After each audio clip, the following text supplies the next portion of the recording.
Hey folks, and welcome to TK Power Sports. Today we're looking at this, the brand new 2025 Yamaha RMAX4 1000. This machine has been made way longer, it's got the dump bed in the back, way more room for passengers, and I want to tell you all about it.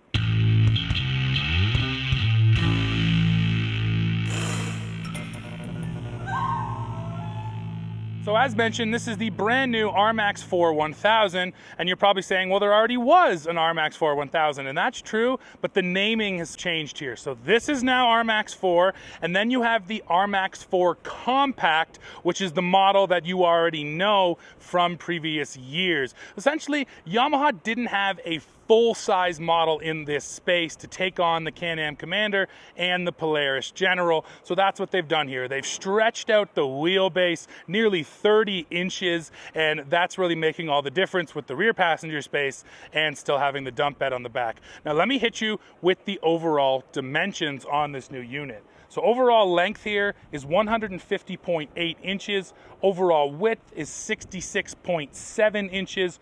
Overall height comes in at 82.7, while the wheelbase measures in at 118.1 inches. Overall ground clearance is listed at 13.8 inches, while the wet weight on the XTR model is 2,315 pounds. And yes, wet weight means that's with all the fluids ready to ride. Now, the one we're looking at right here is the XTR. There's only going to be two models in this lineup. You have XTR and then Limited. Limited is more about the luxury features, all the technology. XTR is about tackling the toughest trails around. Now, the other thing I have to mention, the unit we're looking at today, it's covered in Yamaha accessories. So this is not exactly as it's going to show up from the dealership. Things like this huge brush guard, your tip out windshield, the light bar up there. You can order all this stuff, but you have to know that there's going to be, an extra cost.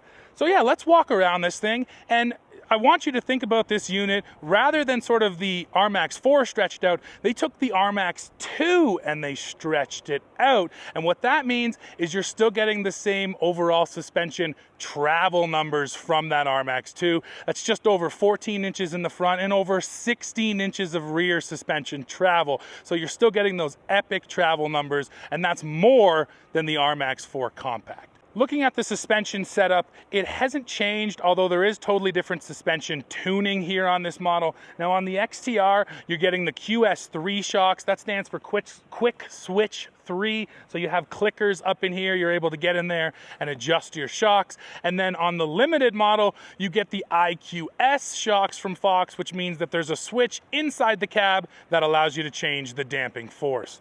Now looking at the tires, that is a set of 30-inch tires, and Yamaha still runs the square setup, meaning that it's the same tire size front to rear. Styling here, again, hasn't changed massively either from the other RMAX models but I don't think it had to. This thing still looks pretty badass and quite aggressive.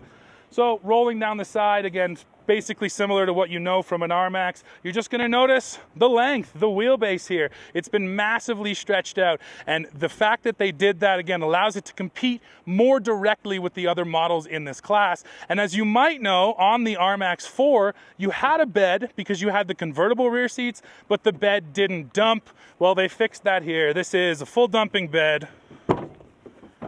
So if you still want to work with it, you can. And I think that's a really important consideration for a lot of buyers. If you're going to get a bed, it should be able to dump, and that's what Yamaha's done. And then when you do dump the bed, that gives you access down there into the engine. Another thing that hasn't changed. This is still Yamaha's parallel twin 1000cc engine. It has been moved rearward as compared to the other models, but outside of that, yes, the powertrain here is what you already know from the RMAX 1000. We can close that up. You can come around and check out this bed, again, filled with Yamaha accessories. I love this gear rack up here, so you're really able to tie stuff down. The bed extender, so you can run it with the tailgate down, and again, really pack it full of stuff. And the dimensions on the bed are the exact same as the RMAX2, which is important because there's all these accessories that already existed. Well, they fit here too. There's a couple new accessories Yamaha had to design for this, but for the most part, the accessories catalog from the RMAX2 fits right here. So you already have 30 plus accessories that you can buy for your brand new RMAX4. And that's just about it for the exterior. The biggest changes honestly are inside, so let's go take a look. So let's look at the back seat now, and this is honestly one of the most important parts of this machine. The RMAX4 always had it, and now it's called the RMAX4 Compact. It did have that compact wheelbase, and the issue with that was that the engine was almost sitting between these rear seats, so you had this huge engine cover, this big plastic shroud. You almost had to sit on an angle. Now, I still fit okay in that machine, but it wasn't great for a full-size adult. Let's see how much better this is, or if it's better.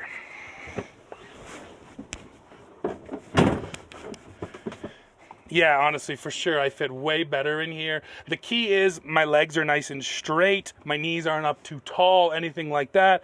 I reach this grab bar really well. And these are new too. They took the same grab handle from the passenger and they brought them back here to the rear. So it's not just that solid bar across. It's nice to have the rubberized grips. And then maybe what's more important is you have the angled floor with grip in it too. So you can really plant your feet in here, and that's gonna help you to stay solid. I stand at 6'2". I mean, headroom is ridiculous here. I couldn't have a big enough helmet to touch that roof, so that's also good news. And then the storage. They've added in this massive storage bin. You can see just how much of my arm can get in there. This thing is 6 gallons worth of storage. There's a USB port. There's also an LED light, so you can see what's in there at night. So nice to have the huge storage, a pair of cup holders, and then a much smaller storage back here. But still, for your rear passengers, this is going to increase their comfort. And if you're out here riding all day, that's important. So this wheelbase stretch really benefits these rear passengers back here. And even for me, a larger than full-size adult, I fit totally fine in here, and that's good news. Let's move up front now. So overall layout and design is going to be familiar from the other RMAX, but there are some new features here. Probably the most notable is a brand new Adventure Pro system. So this is from the ground up, new Adventure Pro, nothing like it was before. It's not removable like it was before, but yeah, you can just see the features. You get pitch and roll, you get your navigation there, and this is customizable. So if I want to change this, we can change it to elevation. There you go. I'm not sure that's actually correct, but the point is that the customizability is way better than it ever was. You can also see the reaction time on this screen is very quick. Nothing's laggy whatsoever. Offers all sorts of information. And the other thing I'll mention is if you're familiar with Yamaha PWCs with Wave Runners, this is actually the same system that was on the Wave Runner. They've just brought it over to off-road now and adopted it. So you do have a navigation system built in here. This runs on GPX files, so you can download your own files from some of your other navigation apps and bring them over here. You can also record your own tracks, waypoints. You can lay breadcrumbs when you're out on the trail. Lots of great functionality there. Record your trip. There's your off-road screen, sort of letting you know what state your differentials are in, your pitch and roll. Music, we also have a new audio system here. The speakers are built into the doors now. They apparently sound much better. I haven't heard it while riding, but yes, it is an overhauled audio system. And we have cameras, and as you can see there, we don't have the front camera yet. It's not going to be available at launch, but rest assured, Yamaha's working hard on it, and they're going to bring us that front camera. The rear camera on this unit just isn't installed, but it could be here. And nice to have a pair of cameras here as well. And then just all the settings. And yeah, this thing looks super nice, super clear. No glare off it whatsoever. So I appreciate that Yamaha spent so much time on this Adventure Pro making it better. Now, moving down a little bit, we can see another new feature right here. That is adjustable EPS. So now you have 3 different power steering modes. This is something Yamaha hasn't done before. They've always dialed in the power steering the way they wanted it. Now you have low, standard, and high, so you can tell it how much help you want with the power steering. Of course, you have a winch control and your light controls there. Yamaha's D mode is still here. You can see the knob there, sport, trail, and crawl modes. That hasn't changed from before either, but nice to have the drive modes. Again, customizability is really the name of the game here, so you can set this machine up more than ever exactly how you want it. And then one other feature that has changed, which in my opinion is a huge deal, is Yamaha now has turf mode here. So you can unlock that rear differential. This has been a pain point for Yamaha customers for a while. If you happen to be just driving on your lawn or on a piece of ground you don't want to tear up, you never had a choice with your Yamaha RMAX. Now you do. You can put it in turf mode.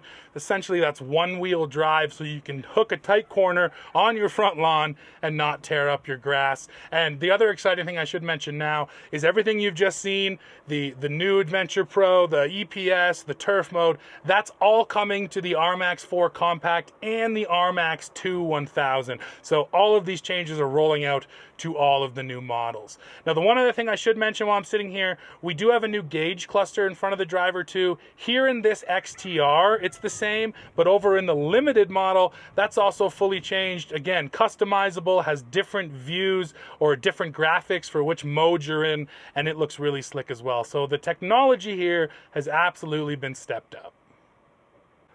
Now finally, let me show you access under this hood here. So yeah, you do get access into a whole bunch of different things. Of course, up front here, you can get down to your radiator. There's your battery right there. There's your breather box right there. Maybe most importantly, there's a new bus bar up here for different accessories. And you can see all these wiring ends. These are ready to be plugged into whatever you want. Lights, more music, anything you want to install, the wiring is there for it. So it's nice that Yamaha has built in so much power here and offers so many different ways for you to access it. Now there are 3 auxiliary switches already wired inside, but there's space for a total of 11 switches. So you can really pack a lot of powered accessories here. And if you wanted to see it, here it is, the RMAX4 Compact. So this is the same model that existed, it just has a new name now, but all of those enhancements I mentioned, well, they're all here too. So you're getting the selectable EPS, you're getting turf mode, you're getting the new Yamaha Adventure Pro, you're getting an updated gauge cluster right here in front of the driver. And that's, again, what I appreciate. Yamaha just didn't save all the good stuff for the new model, they brought it over here as well. And then really the big selling point on this thing is the shorter wheelbase and the fact that these rear seats are convertible, so you can push them forward, gain more bed space, or if you want people to sit inside, you can pull these seats back. But of course, this bed does not dump like that new model. Well, folks, we are coming to the end of this one, but of course I have to hit you with pricing. So this RMAX4 1000 XTR has a starting price of $27,999 here in the US, whereas the upper scale limited will sell for $29,199. Now there's some more good news on pricing. The RMAX4 Compact, well, it's had its MSRP reduced by about $1,200. Yamaha says that they're just reacting to the market. Sales have been slowing down a little bit, so they're trying to make all of their models a little bit more attractive.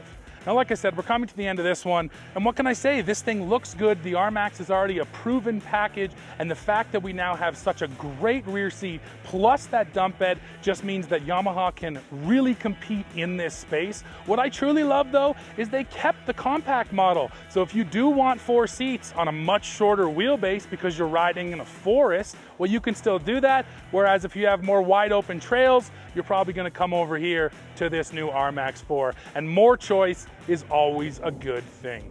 So folks, that's it for this one. Please go in the comments, let me know what you think of this all new RMAX4. As always, while you're down below, don't forget to hit that like button, hit subscribe, hit join to become a member of our channel, and then come right back here to TK Power Sports to see what we're testing next. See ya.